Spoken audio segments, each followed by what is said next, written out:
a whole nother thing to be in me. In me and my sin, yeah, he knows about your sin.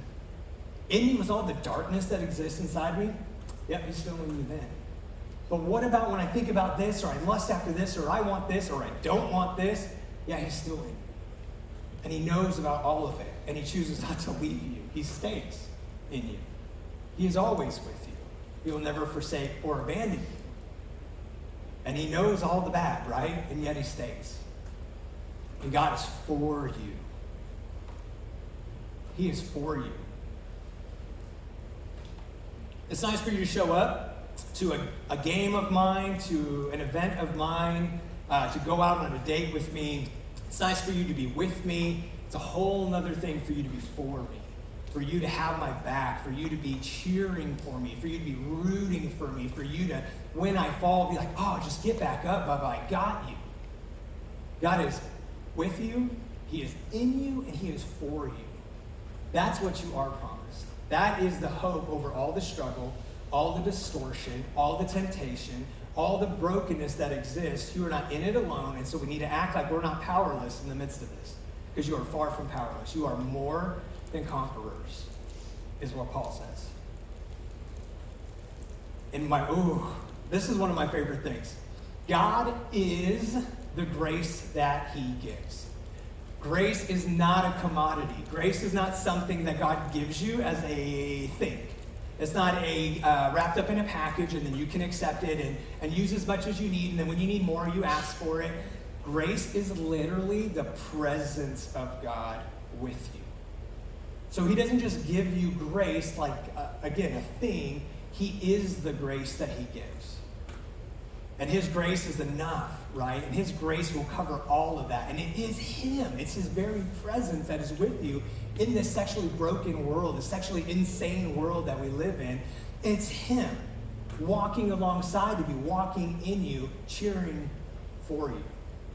That's our hope. That's our hope in our brokenness. All right, so what does God actually have to say to us about sex, since that was the title of the whole little spiel, and I got off on this rabbit trail, right? So what does he actually say? It's his. It ain't yours. The garden wasn't Adam and Eve's. Sex is his. Sex is created by God, it's sustained by God, and it is blessed by God. That is his doing. It is his ownership that he has over it. It is, and it always will be, a finger to point us to the one glory that you were designed to live for, the glory of God. Everything that gives you pleasure in this world was perfectly designed by God to point you to him. That was the point of all of it, right? Everything that gives you pleasure in this world is a finger that points you to the one who can give you the ultimate pleasure. Everything in this world that gives you some kind of glory is a finger to point you to the one who has the ultimate glory. It is worship. How could it not be? If he owns it and its very design was to point me towards him, how could sex not be worship? What else would it be? It is for me to sit in his presence, for me to be in awe of him, for me to understand that what's going on physically between me and my spouse is just a foreshadow of how amazing my relationship with him can be. Sex is his. It's a finger that points to him, and it is a worship. Okay, so switching gears a little bit. That was your sermon for the day, just FYI. Carol's going to talk to us about what do we know, or excuse me, how do we know what to talk about when it does come to sex, right? Mm-hmm. So let me pass that off to you. What you do your thing. I think your video, he said, is probably just getting your kneecap there, Jonathan. You might need to raise up the view. It's my best feature. Yeah. I'll be fine, because that's where I dwell, is down here in the short land. I think that's beautiful. He is for you. He is with you. I'm wondering how many of you, that's a new idea in sexuality. Because we kind of silo our sexuality. We kind of, have our sex life, and then we have God. And in reality, they're very much intertwined. They are very much within the same place and the same space. But it's so funny, it's probably one of the hardest things for us to talk about.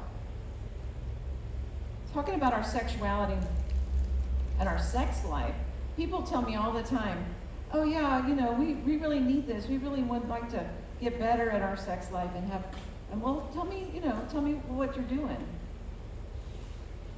Well, we just want to get better at it.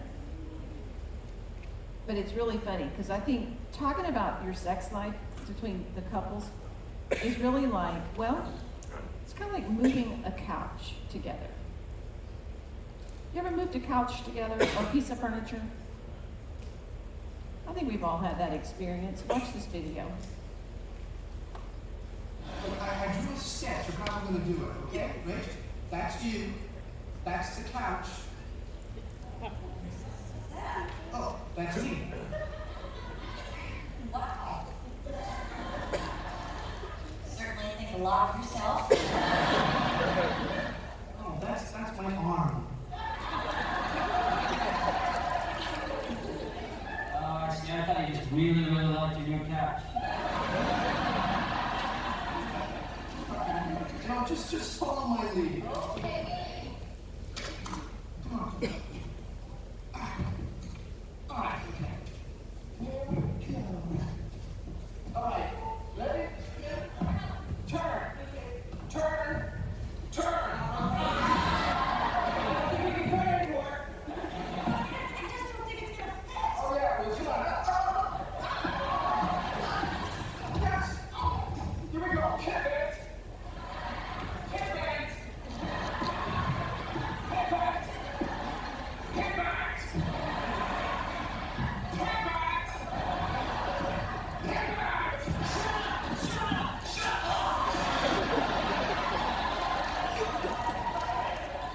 Okay, I don't think it's gonna pivot anymore. You think?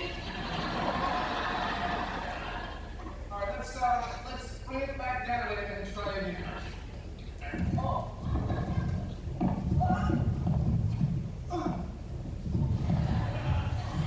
Okay, yeah, I think it's stuck. I can't believe that didn't work. I don't me either. I mean, you have a sketch. Okay, what did you do when you said do that?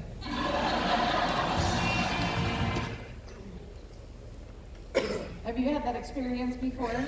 Where you try to move something and you're saying one thing and they're saying another? And you're like, do it this way, go to your right, go to your right, who's right? Bring it up, left. And you're just like, well, who's left? And it's this big struggle, just in the verbiage that we use to be able to have this conversation.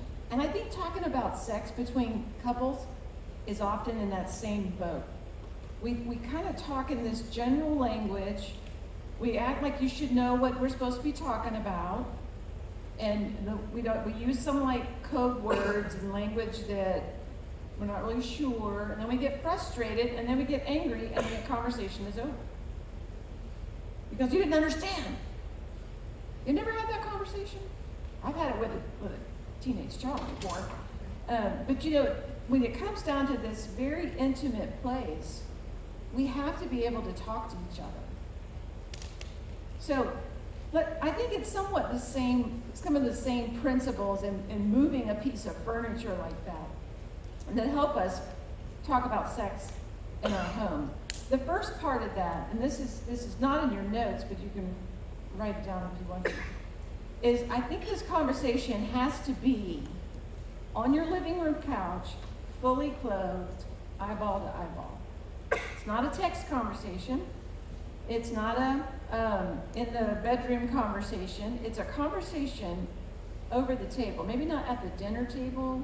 Just, I don't know how about your house, but at my house it does come up.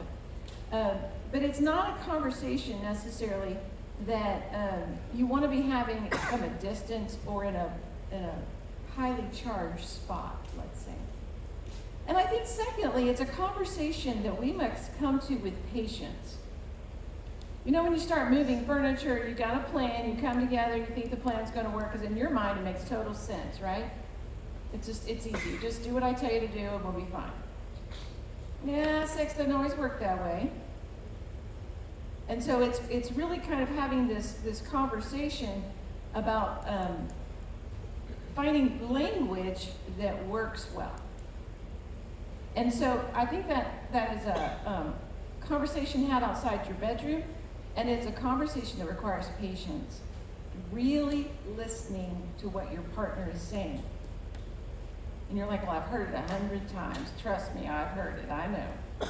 All right, but give it a chance to be heard in a setting which is a little more relaxed, a little less tense, maybe not evaluative, but that you're being able to really have a conversation. In 2017, this research came out that said people who actually have good communication in their marriages, even good, like regular communication, don't have good sexual communication. Which I thought was interesting, because you've always heard, well, if you get your marriage together, your sex life will take care of itself. Well, we're finding is that's not true. Because people don't talk about their sex life.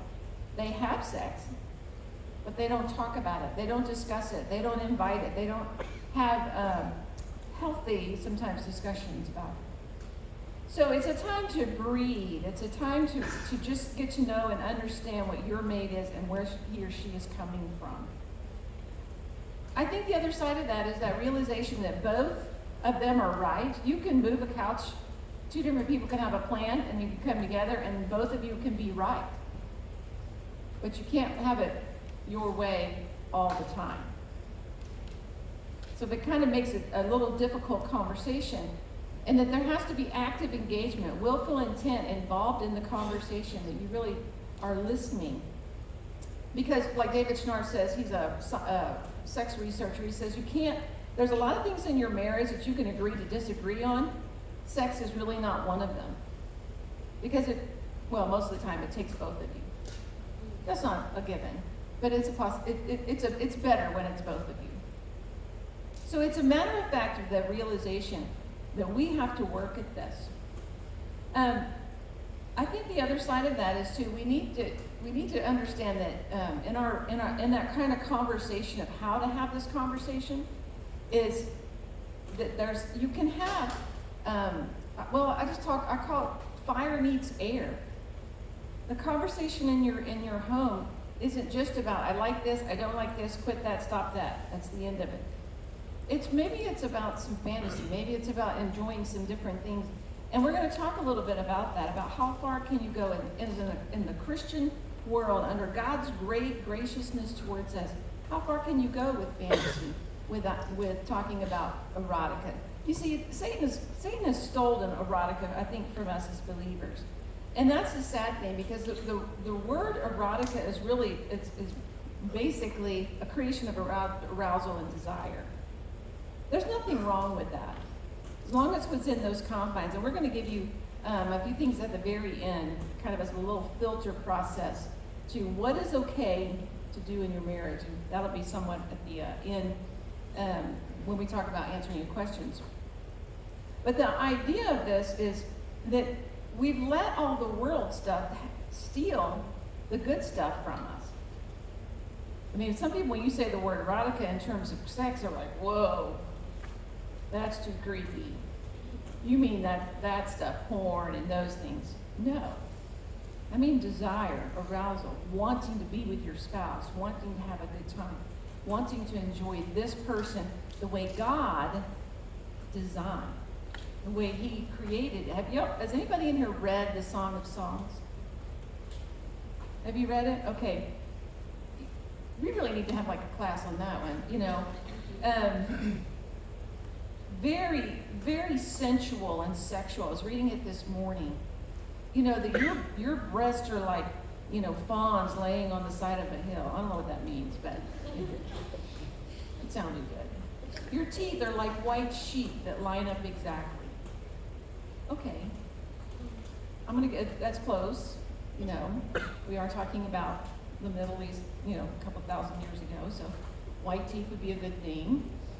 Your neck is like an ivory tower. I'll go with that.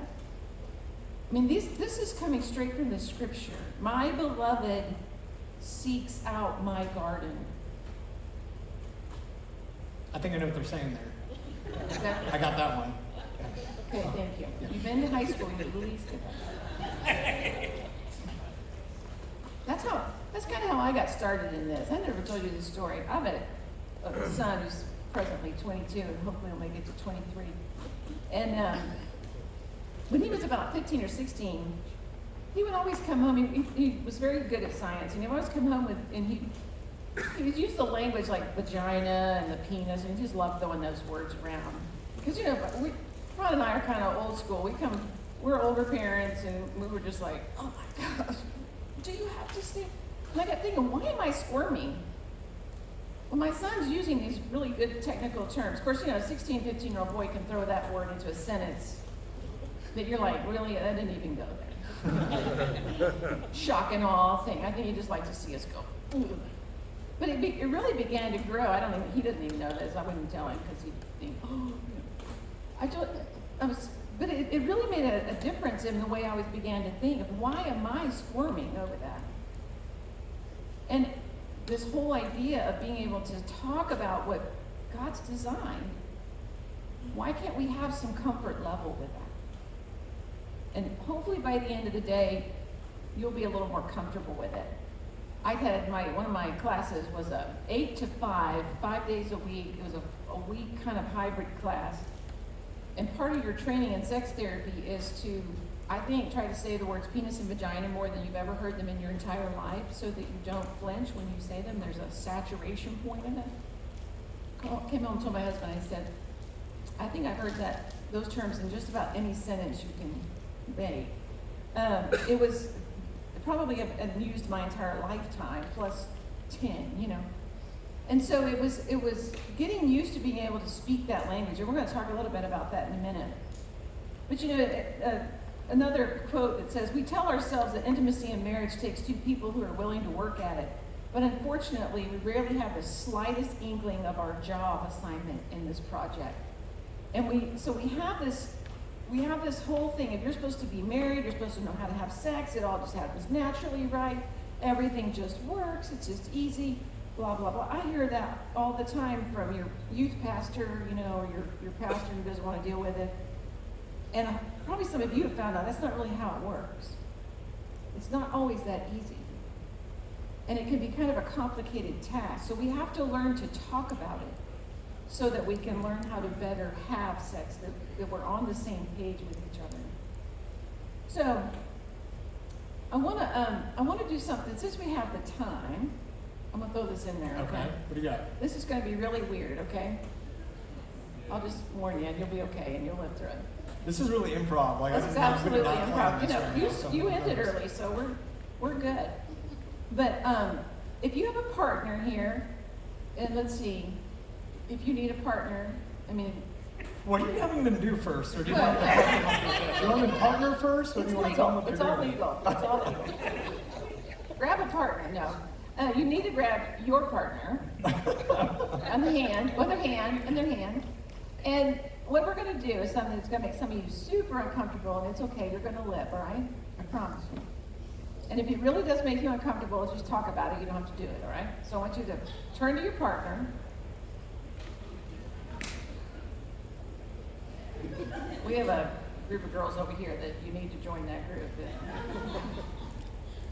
And so, and if you can't do it here, then go home and do this, all right? Oh, you let them off the hook already? Well, I'm trying to be nice. And I want you to, it's going to turn towards your partner a little bit and grab their hands. Put your hand, guys, put your wife's hand in your hand like this. Like her hand is right here. All right? You got it? Okay, and here's the really hard part. I want you to close your eyes. Everybody close your eyes. That way we're all going to sleep if you don't want to do this, and you won't know if anybody is or not. And guys, I want you to quietly but clearly touch your wife's hand and then describe to her what you are experiencing. Specifically, no, it's not good or it's warm. That's part of it, but get more specific. work your brain here. Let's go. Okay, so just quietly, we need mood music or something. You're not singing. No, I mean, I could sing.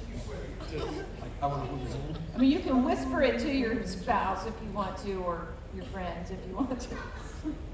It's kind of weird back there in the corner, but I want you to do that with your Carol, you're going rogue. Come on. You want some music that is done? Is this going to take a while? Yeah, go ahead. Okay, all right, I got you. All right, be specific. Is it, do you feel there's a roughness, there's the lines, there's the, be nice? Be specific. Keep going. You're not even at a minute. Come on, you can do this.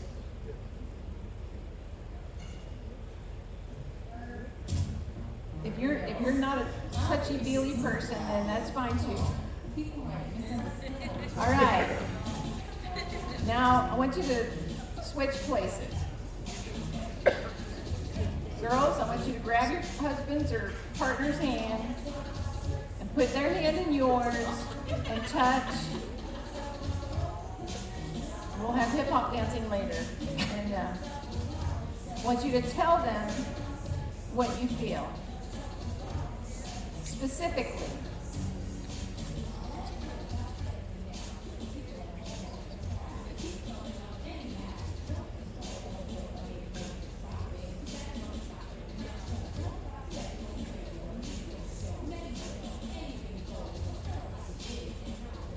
Anybody need to come up?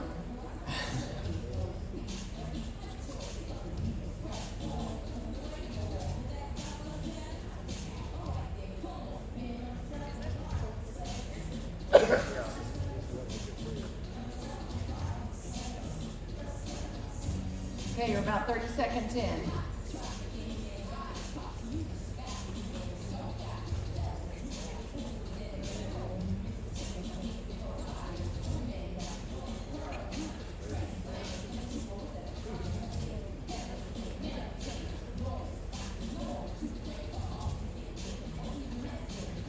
All right. You ready? So, how was that? How was that? One of the things, I do this in my office a lot of times with clients, and there's that initial uncomfortableness that goes with it, and then kind of what happens.